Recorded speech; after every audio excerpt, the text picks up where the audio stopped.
लीजिए सुनिए मुंशी प्रेमचंद के लिखे उपन्यास कायाकल्प के 24वें भाग को मेरी यानी समीर गोस्वामी की आवाज में। रेलवे स्टेशन पर कहीं तिल रखने की जगह न थी। अंदर का चबूतरा और बाहर का सहन सब आदमियों से खचाखच भरे थे। चबूतरे पर विद्यालयों के छात्र थे, रंग बिरंगी वर्दियां पहने हुए, और सेवा समिति के सेवक रंग बिरंगी झंडियां लिए हुए। मनोरमा नगर की कई महिलाओं के साथ अंचल में फूल भरे सेवकों के बीच में खड़ी थी। उसका एक एक अंग आनंद से पुलकित हो रहा था। बरामदे में राजा विशाल सिंह, उनके मुख्य कर्मचारी और शहर के रईस और नेता जमा थे। मुंशी वज्रधर इधर उधर पैंतरे बदलते और लोगों को सावधान रहने की ताकीद करते फिरते थे। कोई घबराहट की बात नहीं, कोई तमाशा नहीं, वो भी तुम्हारे ही जैसा 2 हाथ पैर का आदमी है। आएगा तब देख लेना, धक्कम धक्का करने की जरूरत नहीं। दीवान हरिसेवक सिंह सशंक नेत्रों से सरकारी सिपाहियों को देख रहे थे और बार बार राजा साहब के कान में कुछ कह रहे थे। अनिष्ट भय से उनके प्राण सूखे हुए थे। स्टेशन के बाहर हाथी, घोड़े, बग्घियां, मोटर पैर जमाए खड़ी थीं। जगदीशपुर का बैंड बड़े मनोहर स्वरों में विजयगान कर रहा था। बार बार सहस्त्रों कंठों से हर्षध्वनि निकलती थी, जिससे स्टेशन की दीवारें हिल जाती थीं। थोड़ी देर के लिए लोग व्यक्तिगत चिंताओं और कठिनाइयों को भूलकर राष्ट्रीयता के नशे में झूम रहे थे। ठीक 10 बजे गाड़ी दूर से धुआं उड़ाती हुई दिखाई दी।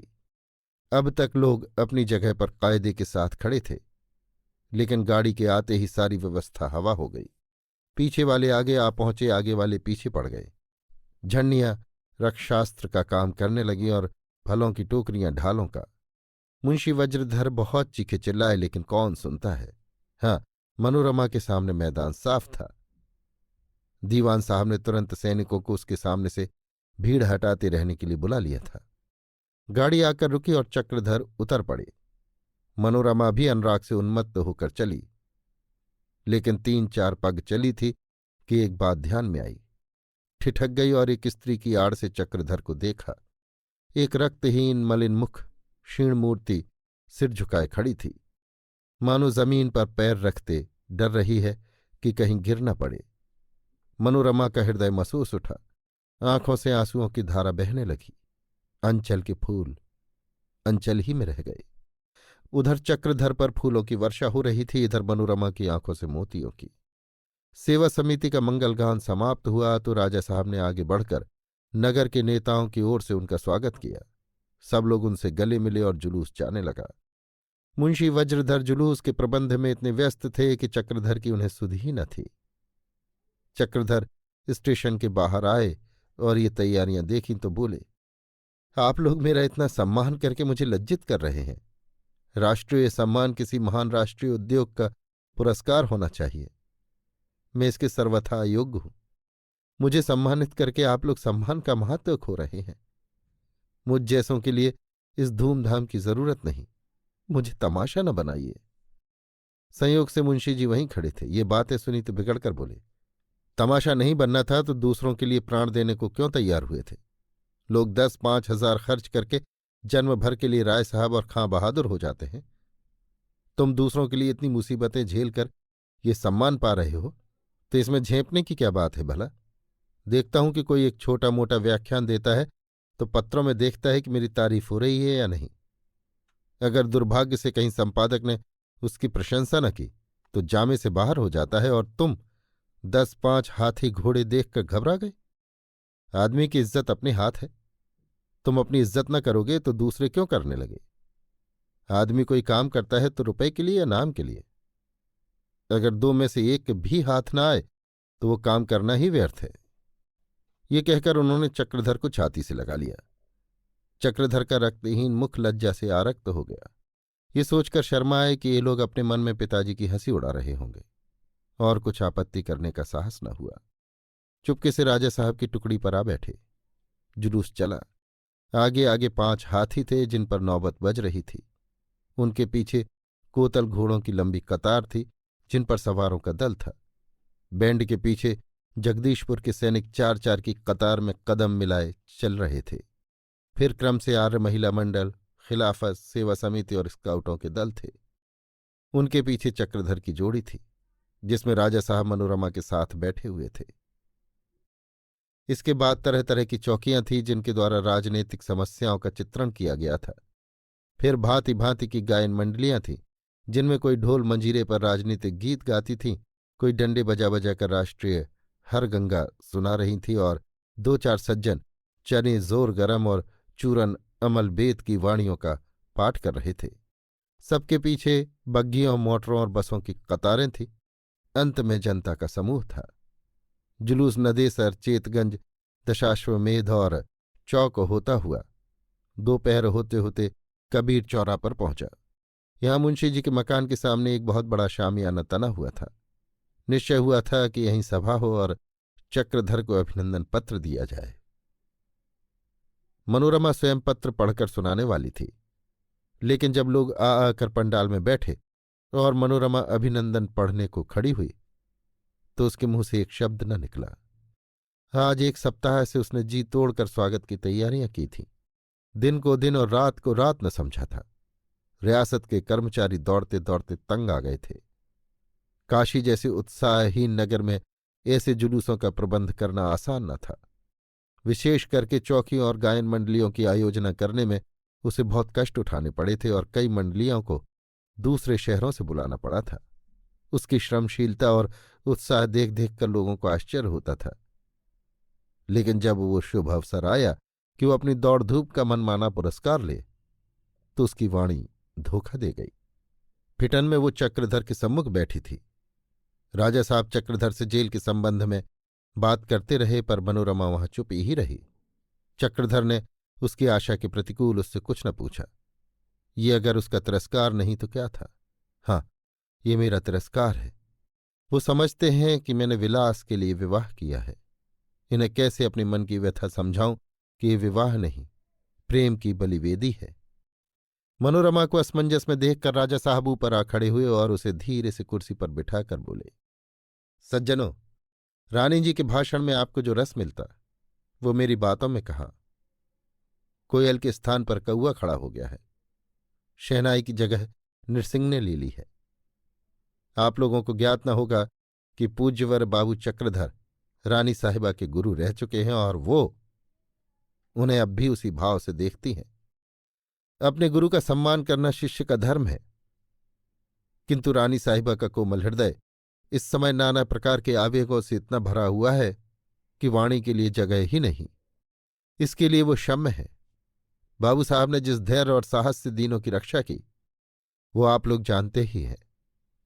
जेल में भी आपने निर्भीकता से अपने कर्तव्य का पालन किया। आपका मन दया और प्रेम का सागर है। जिस अवस्था में और युवक धन की उपासना करते हैं, आप में धर्म और जाति प्रेम की उपासना है। मैं भी आपका पुराना भक्त हूं। एक सज्जन ने टोका, आप ही ने तो उन्हें सजा दिलाई थी। राजा, हाँ, मैं इसे स्वीकार करता हूं। राज्य के मद में कुछ दिनों के लिए मैं अपने को भूल गया था। कौन है जो प्रभुता पाकर फूल न उठाओ? ये मानवीय स्वभाव है और आशा है आप लोग मुझे क्षमा करेंगे।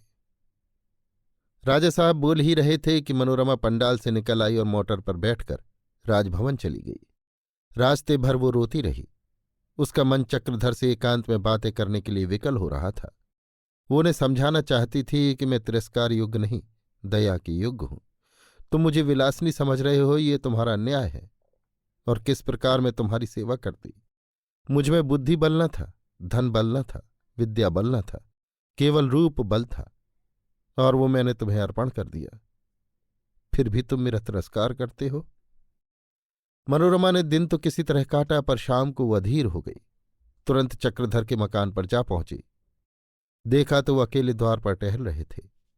शामियाना उखाड़ दिया गया था। कुर्सियां, मेजें, दरियां, गमले सब वापस किए जा चुके थे। मिलने वालों का तांता टूट चुका था। मनोरमा को इस समय बड़ी लज्जा आई। न जाने वो अपने मन में क्या समझ रहे होंगे। अगर छिपकर लौटना संभव होता तो वो अवश्य लौट पड़ती। मुझे अभी ना आना चाहिए था। 2-4 दिन में मुलाकात हो ही जाती। नाहक इतनी जल्दी की, पर अब पछताने से क्या होता है।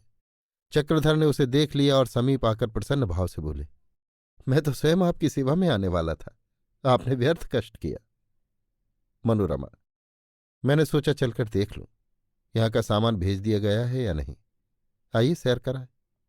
अकेले जाने को जी नहीं चाहता। आप बहुत दुबले हो रहे हैं। कोई शिकायत तो नहीं है ना? चक्रधर, नहीं, मैं बिल्कुल अच्छा हूं, कोई शिकायत नहीं है। जेल में कोई कष्ट न था, बल्कि सच पूछिए तो मुझे वहां बहुत आराम था। मुझे अपनी कोठरी से इतना प्रेम हो गया था कि उसे छोड़ते हुए दुख होता था। आपकी तबीयत अब कैसी है? उस वक्त तो आपकी तबीयत अच्छी न थी। मनोरमा, वो कोई बात न थी, यहीं जरा सिर में चक्कर आ गया था। यों बातें करते करते दोनों छावनी की ओर जा पहुंचे। मैदान में हरी घास का फर्श बिछा हुआ था। बनारस के रंगीले आदमियों को यहां आने की कहाँ फुर्सत। उनके लिए तो दाल मंडी की सैर ही काफी है। यहां बिल्कुल सन्नाटा छाया हुआ था। बहुत दूर पर कुछ लड़के गेंद खेल रहे थे। दोनों आदमी मोटर से उतरकर घास पर जा बैठे। एक क्षण तो दोनों चुप रहे। अंत में चक्रधर बोले, आपको मेरी खातिर बड़े बड़े कष्ट उठाने पड़े। यहां मालूम हुआ कि आप ही ने मेरी सजा पहले कम करवाई थी और आप ही ने अब कि मुझे जेल से निकलवाया। आपको कहाँ तक धन्यवाद दूं? मनोरमा, आप मुझे आप क्यों कह रहे हैं? कि अब मैं कुछ और हो गई हूं? मैं अब भी अपने को आपकी दासी समझती हूं। मेरा जीवन किसी काम आए, इससे बड़ी मेरे लिए सौभाग्य की और कोई बात नहीं। मुझसे उसी तरह बोलिए जैसे तब बोलते थे। मैं आपके कष्टों को याद करके बराबर रोया करती थी। सोचती थी न जाने वो कौन सा दिन होगा जब आपके दर्शन पाऊंगी। अब आप फिर मुझे पढ़ाने आया कीजिए। राजा साहब भी आपसे कुछ पढ़ना चाहते हैं। बोलिए, स्वीकार करते हैं? मनोरमा के इन सरल भावों ने चक्रधर की आंखें खोल दी। उन्होंने उसे विलासनी, मायावनी, छलनी समझ रखा था। अब ज्ञात हुआ कि ये वही सरल बालिका है जो निसंकोच भाव से उनके सामने अपना हृदय खोलकर रख दिया करती थी। चक्रधर स्वार्थांध न थे, विवेक शून्य भी न थे। कारावास में उन्होंने आत्मचिंतन भी बहुत किया था। परोपकार के लिए वो अपने प्राणों का उत्सर्ग कर सकते थे, पर मन की लीला विचित्र है। वो विश्व प्रेम से भरा होने पर भी अपने भाई की हत्या कर सकता है। नीत और धर्म के शिखर पर बैठकर भी कुटिल प्रेम में रत हो सकता है। कुबेर का धन रखने पर भी उसे प्रेम का गुप्त दान लेने में संकोच नहीं होता। मनोरमा के ये शब्द सुनकर चक्रधर का मन पुलकित हो उठा। लेकिन संयम वो मित्र है जो जरा देर के लिए चाहे आंखों से ओझल हो जाए, पर धारा के साथ बह नहीं सकता। संयम अजेय है, अमर है। चक्रधर संभल गए, बोले, नहीं मनोरमा, अब मैं तुम्हें ना पढ़ा सकूंगा। मुझे क्षमा करो। मुझे देहातों में बहुत घूमना है। महीनों शहर ना आ सकूंगा। तुम्हारे पढ़ने में हर्ज होगा। मनोरमा, यहां बैठे बैठे अपने स्वयं सेवकों द्वारा क्या आप काम नहीं करा सकते? चक्रधर, नहीं, ये संभव नहीं। हमारे नेताओं में यही बड़ा ऐब है कि वे स्वयं देहातों में न जाकर शहरों में जमे रहते हैं, जिससे देहातों की सच्ची दशा उन्हें नहीं मालूम होती। न उन्हें वो शक्ति ही हाथ आती है, न जनता पर उनका वो प्रभाव ही पड़ता है जिसके बगैर राजनीतिक सफलता हो ही नहीं सकती। मैं उस गलती में न पड़ूंगा। मनोरमा, आप बहाने बताकर मुझे टालना चाहते हैं। नहीं तो मोटर पर तो आदमी रोजाना 100 मील आ जा सकता है। कोई मुश्किल बात नहीं। चक्रधर, उड़न खटोले पर बैठकर संगठन नहीं किया जा सकता। जरूरत है जनता में जागृति फैलाने की, उनमें उत्साह और आत्मबल का संचार करने की। चलती गाड़ी से उद्देश्य कभी पूरा नहीं हो सकता। मनोरमा, अच्छा, तो मैं आपके साथ देहातों में घूमूंगी, इसमें तो आपको आपत्ति नहीं है? चक्रधर, नहीं मनोरमा, तुम्हारा कोमल शरीर इन कठिनाइयों को ना सह सकेगा। तुम्हारे हाथ में ईश्वर ने एक बड़ी रियासत की बागडोर दे दी है। तुम्हारे लिए इतना ही काफी है कि अपनी प्रजा को सुखी और संतुष्ट रखने की चेष्टा करो। ये छोटा काम नहीं है। मनोरमा, मैं अकेली कुछ न कर सकूंगी। आपके इशारे पर सब कुछ कर सकती हूं। आपसे अलग रहकर मेरे किए कुछ भी न होगा। कम से कम इतना तो कर ही सकते हैं कि अपने कामों में मुझसे धन की सहायता लेते रहे।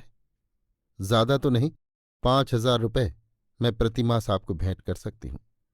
आप जैसे चाहें उसका उपयोग करें। मेरे संतोष के लिए इतना ही काफी है कि वे आपके हाथों खर्च हो। मैं कीर्ति की भूखी नहीं, केवल आपकी सेवा करना चाहती हूं। इससे मुझे वंचित न कीजिए। आप में न जाने वो कौन सी शक्ति है जिसने मुझे वशीभूत कर लिया है। मैं न कुछ सोच सकती हूं, न समझ सकती हूं, केवल आपकी अनुगामिनी बन सकती हूं। ये कहते कहते मनोरमा की आंखें सजल हो गईं। उसने मुंह फेर कर आंसू पोंछ डाले और फिर बोली, आप मुझे दिल में जो चाहे समझे, मैं इस समय आपसे सब कुछ कह दूंगी। मैं हृदय में आप ही की उपासना करती हूं। मेरा मन क्या चाहता है ये मैं स्वयं नहीं जानती। अगर कुछ कुछ जानती भी हूं तो कह नहीं सकती। हाँ, इतना कह सकती हूं कि जब मैंने देखा कि आपके परोपकार कामनाएं धन के बिना निष्फल हुई जाती हैं, जो कि आपके मार्ग में सबसे बड़ी बाधा है, तो मैंने उसी बाधा को हटाने के लिए ये बेड़ी अपने पैरों में डाली।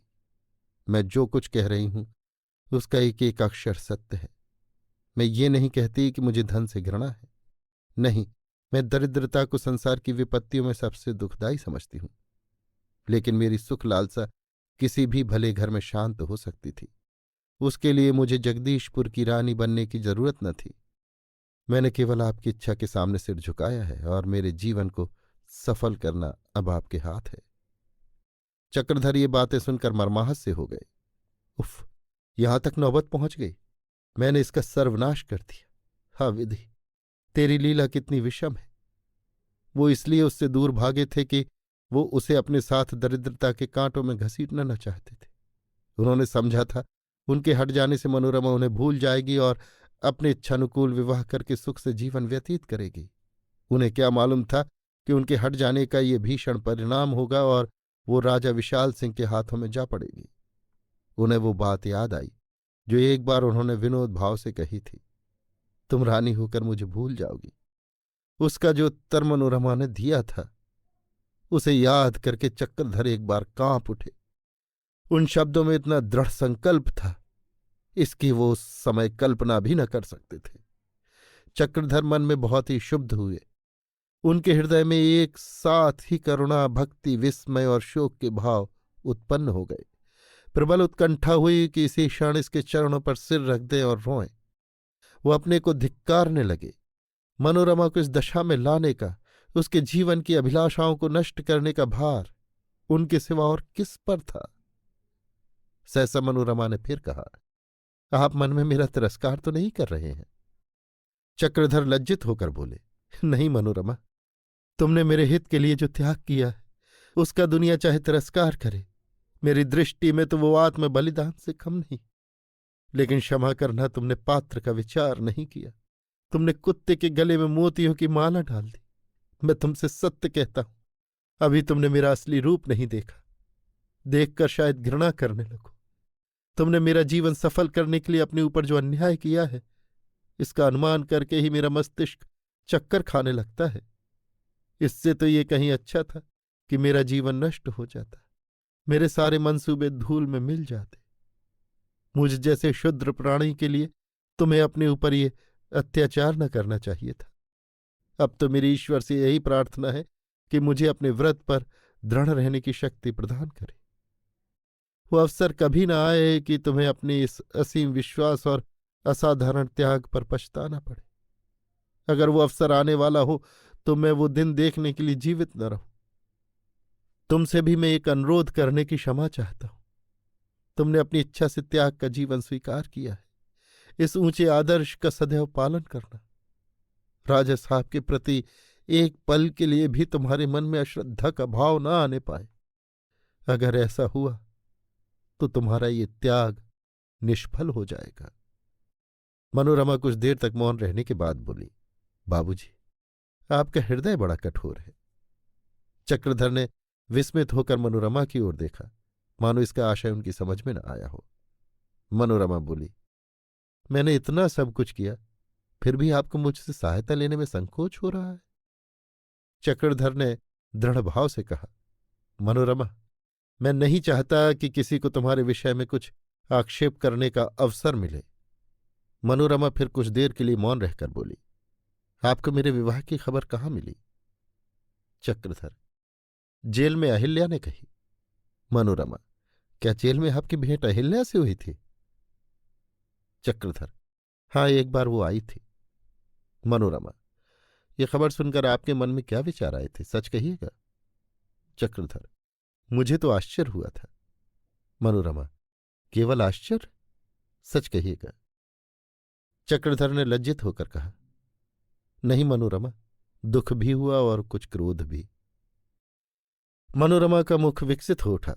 ऐसा ज्ञात हुआ कि उसके पहलू से कोई कांटा निकल गया। एक ऐसी बात जिसे जानने के लिए वो विकल हो रही थी, अनायास इस प्रश्न द्वारा चक्रधर के मुंह से निकल गई। मनोरमा यहां से लौटी तो उसका चित्त प्रसन्न था। उसके कान में ये शब्द गूंज रहे थे, हाँ मनोरमा, दुख भी हुआ और कुछ क्रोध भी। अभी आप सुन रहे थे मुंशी प्रेमचंद के लिखे उपन्यास कायाकल्प के 24वें भाग को मेरी यानी समीर गोस्वामी की आवाज में।